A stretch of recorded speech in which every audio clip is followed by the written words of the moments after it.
Hello বন্ধুরা, তো clay নিয়ে তোমাদের অনেক চাওয়া পাওয়া, যেমন এটা দিয়ে ক্লে তৈরি করো, ওইটা দিয়ে ক্লে তৈরি করো। তো আজকে ভাবলাম কেননা চক দিয়ে ক্লে তৈরি করে দেখা যাক আসলে কি হয় নাকি। আমি অনেক ভিডিওতে দেখেছি যে চক দিয়ে ক্লে তৈরি করা হয়, কিন্তু সেটা কতটা সত্য আজকে সেটাই দেখবো।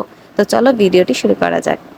তো চক দিয়ে ক্লে তৈরি করার জন্য প্রথম যে উপকরণটি হচ্ছে সেটি হচ্ছে চক, যেটার আমাদের দরকার গুঁড়ো। তো আমার কাছে চকের গুঁড়ো রয়েছে, তো আমি সেটাই ইউজ করছি। এখানে আমি সামান্য একটু চক পাউডার নিয়ে নিচ্ছি। এখন আমি এর মধ্যে কর্নফ্লাওয়ার ইউজ করব। তোমরা তোমাদের হাতে যদি কর্নফ্লাওয়ার না থাকে তোমরা সামান্য একটু আটাই ইউজ করতে পারো।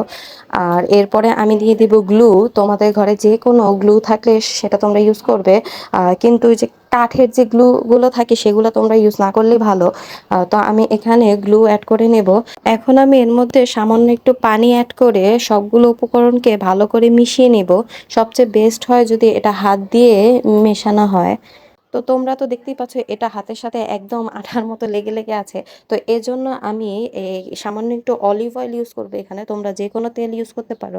অলিভ অয়েলটা ইউজ করার পর এটা হাতের সাথে তেমন একটা লেগে আসছে না, এটা সামান্য একটু ঠিক হয়েছে। তো এখন আমি এটাকে একটা শেপে নিয়ে আসবো। এটাকে একটা শেপে আনার জন্য আমার যেটার উপরে আমি ডিজাইনটা করব, এই আমি ছোট খেলনা পিঁড়িটা নিয়ে নিয়েছি। এটার মধ্যে একটু অলিভ অয়েল আমি ভালো করে মেখে এখন আমি এটার উপরে একটা ডিজাইন করে নেব। তো আমি সবচেয়ে সহজ মনে করছি লাভ ডিজাইনটা। তো আমি এটাকে ভালো করে লাভ আকারে একটা শেপ দিয়ে নিয়েছি। তো এটাকে আমি এখন ড্রাই করে নিয়েছি। আর এখন আমি এটাকে এই ছুরির সাহায্যে উঠিয়ে নিব, কারণ আমার একটা জিনিস ভুল হয়েছে। আমি একটু বেশি করে যদি তেলটা এখানে দিয়ে নিতাম তাহলে এটা এত একটা চিপকে লেগে যেত না। আর আরেকটা ভুল হয়েছে, আমি এটাকে খুবই চিকন করে শেপটা দিয়েছি। এটা যদি আমি মোটা করে দিতাম তাহলে এটা খুব সহজে উঠে যেত। এটা এভাবে এই এই পিঁড়ির সাথে লেগে থাকতো না। তো শেপ যেহেতু লাভের দিয়েছি তাহলে লাল কালার ইউজ না করলে হয়। তো আমি এখানে পেন্ট করে নিয়েছি আর চেক করছি যে এটা কি আসলে ভেঙে যায় নাকি।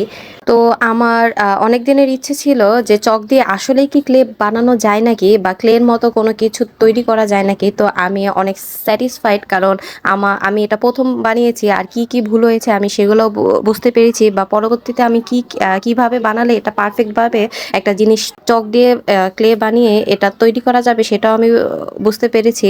পরবর্তীতে আমি ওই ভুলগুলো মাথায় রেখে একটা পারফেক্টভাবে একটা জিনিস তৈরি করতে পারবো। আর আমার যে ভুলগুলো হয়েছে সেটি হচ্ছে চকটাকে আমি ভালো করে মিশ করে নিয়ে নিতে পারি নাই। এটা দানা দানা থাকাতে এটা এভাবে তোমরা দেখতেই পাচ্ছ ফেটে আসছে। আর আমার গ্লুটা আরেকটু ইউজ করা উচিত ছিল। আর এর সাথে সবচেয়ে বড় ভুল যেটা হয়েছে, আমি যে কোনো জিনিসই তোমরা বানালে একটু মোটা করে বানাবে, যেহেতু চক দিয়ে তোমরা তৈরি করছো। তো যে কোনো জিনিস তোমরা চক দিয়ে যখন তৈরি করবে তখন সেটা একটু মোটা করে বানাবে, তা না হলে এভাবে তোমাদের এই জিনিসটা তৈরি করতে খুব কষ্ট হয়ে যাবে। আর এর আগে আটা দিয়ে যে আমি ক্লের ভিডিও বানিয়েছিলাম অনেক দিন আগে, সেটাকে তোমরা খুব লাইক করেছো, কিন্তু কমেন্ট অনেক আসছে যে তাদের নাকি বানানোর পর ভেঙে যায় বা অনেক কিছু হয়ে যায়। কিন্তু এই দেখো আমি যেটা বানিয়েছিলাম এটা কতটা শক্ত হয়েছে। তো আজ এই পর্যন্তই। ভিডিওটি ভালো লাগলে অবশ্যই আমার চ্যানেলটাকে সাবস্ক্রাইব করবে। ধন্যবাদ।